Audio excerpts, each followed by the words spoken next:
กราบสบายดีพ่อแม่พี่น้องมัดทุกผู้ทุกคนมื้อนี้เอามาเบิ่งการเขาเห็นบ้านอันนี้ครอบครัวเนาะครอบครัว2คนเลย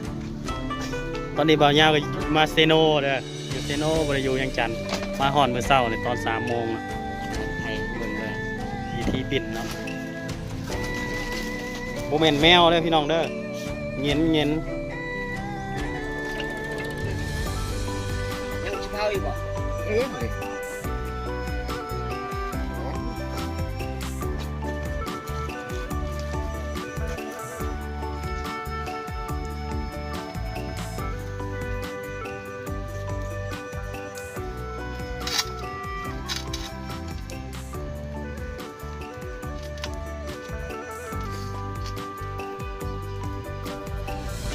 ซีนมันขาวขนาดเนาะ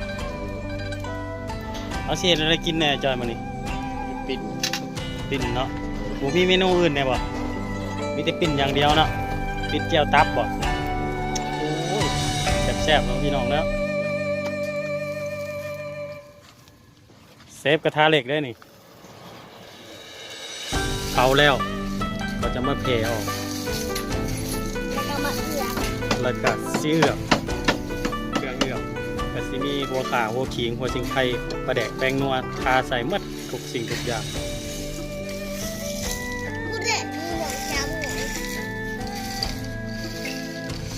ถ้าเอาบอกคือบ่ถอกอ้ากลงรถบ่ได้วะมันจิบ่เข้าเนื้อเข้านางวะ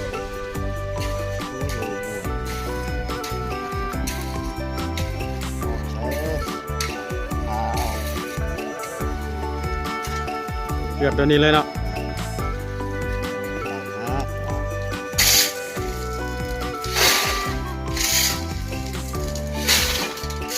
เพื่อให้มันมีกลิ่นหอมมาใส่เนี่ยเวลากินมันจะดีแซ่บเนาะ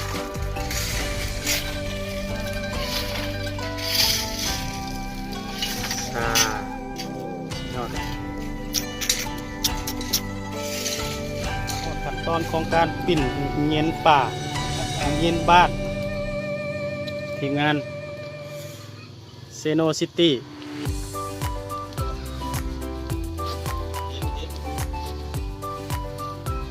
อันนี้ก็ปิ้งตับสิไปเห็ดแจ่วนะเห็ดแจ่วตับพุงมันแมวดีมันมาเด้อแซ่บเด้อแซ่บเลยเด้อพี่น้องเด้อมากินน้ำกันเด้อแซ่บเยอะๆจ้าปิ้นนี่ใช้เวลาจักชั่วโมงนี่ชั่วโมงหนึ่งเนาะหนังกรอบๆคือหมูปิ้นเลยเนาะดูจะสุดสภาพ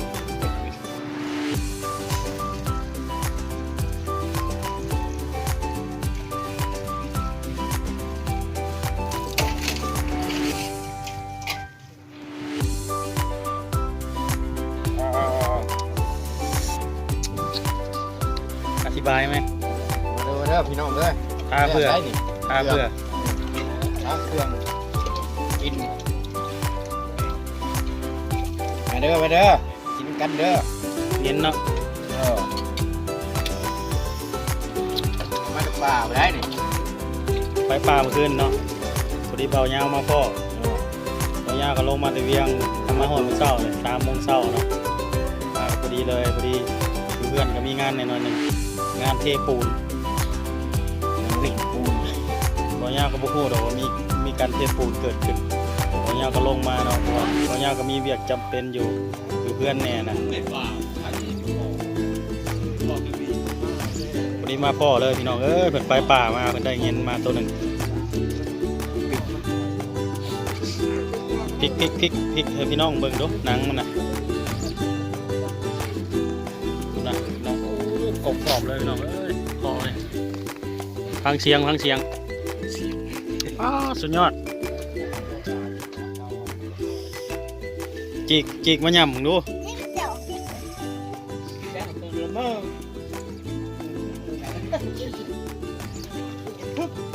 เสียง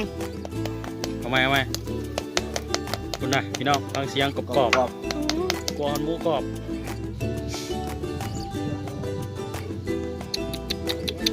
ลึกพี่น้องแดงอองตอง เริ่มมากๆมันจ่วย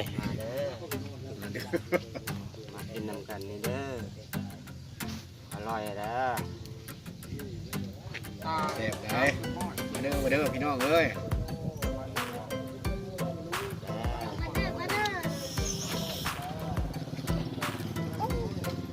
กำลังจะขึ้นเคียงบ่นี่ขึ้นเคียงเนาะ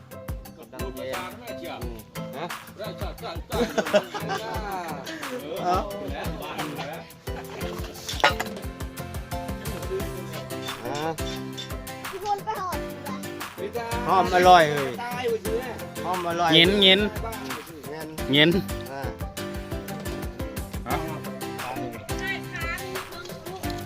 ไปไหม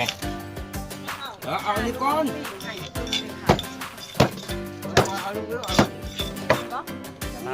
สามัคคีพี่น้องสามัคคี มันคาหนึ่งบ่อยแล้วมันคาหนึ่งครับ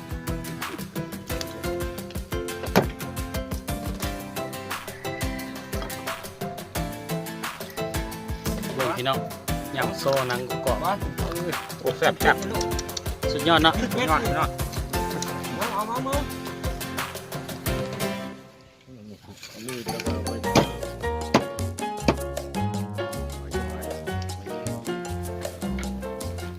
เจียวตับบ่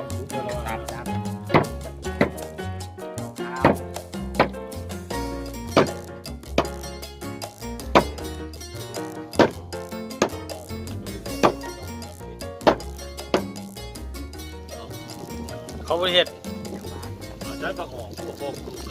ปิ๊กเป็ดเขาบริเฮ็ดเจียวตับเขาเฮ็ดอันนั้นเขาเฮ็ดเจียวปัดอันเจียวเจียวเล่น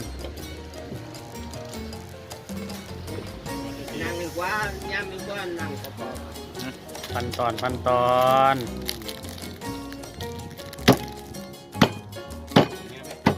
อะไรไหมเอาดูนะ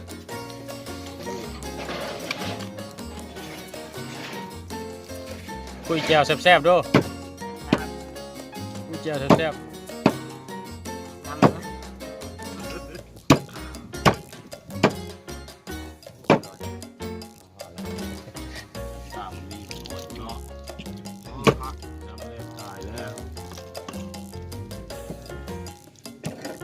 น้ำแซ่บๆเนาะชวนพี่น้องเลย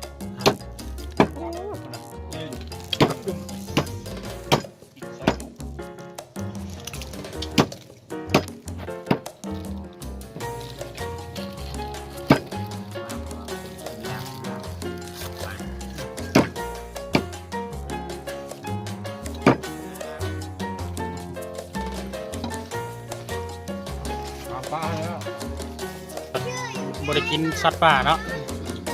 กินสัตว์บ้านเนาะปิ้งเป็ดพี่น้องไอ้คลำสัตว์ป่าเด้อนี่เด้อสัตว์ป่ากินบ่ได้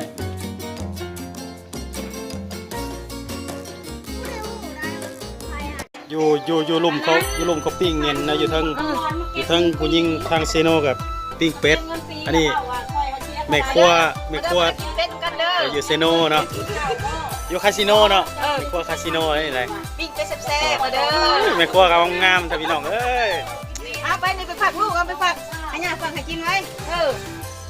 พี่ลุงปิ้งเห็น บ่ยาวก็บ่ได้กินเด้อเงินบ่ยาวสิกินเป็ดบ่ยาวกินบ่ได้คลำสัตว์ป่ากินบ่ได้เงิน คลำสัตว์ป่าบ่ยังคลำสัตว์ป่า บ่ยาวคลำสัตว์ป่า เฮาบ่ให้ ปดแน่กรุบก็ได้ ผู้สาวสิใครรู้อะไรโอ้ยมาหาขโมยขายรถเฟซขโมยให้ฝากรถเฟซเฮ้ย ผักตอนเป็ดเนาะ เอาเห็นตกมาเด้อกินเฟซเด้อมื้อนี้เด้อมาบอกอันนี้แม่พูดให้นะเฟซแท้มีใหม่ยอดหลังเลยผู้สาวทั้งงามนั่นสาวลูกสองงามบ่ห่านั่งตะหมอกอยู่ได้แม่ก็ตะหมอกรู้จบเจือสาวมันยังเผ็ดได้ไหม เป็ดแซ่บๆมันๆเด้อพี่น้องเด้อ ลูกปิ้งเห็ดนะเทบัตรไทยเผ็ดเด้อบัตรไทยเผ็ดเด้อ ทั้งหน้าพายซ้ายทั้งน่ะปิ้งเงินปิ้งเงิน เห็นเนาะเห็น ได้บอลบังล่ะแม่ค้าตัวนี้ คนกินข้าวคุณ ผมว่าจักนั่นใดผมว่ากินตรงนี้แล้วเลยอิ่มเลยคือบ่อยากเลยเอาเลยพี่น้องคลิปตัวนี้ก็จบเพียงเท่านี้กดไลค์กดแชร์กด Subscribe แล้วก็อย่าลืมกดกระดิ่งเพื่อแจ้งเตือนคลิปหน้าบ๊ายบาย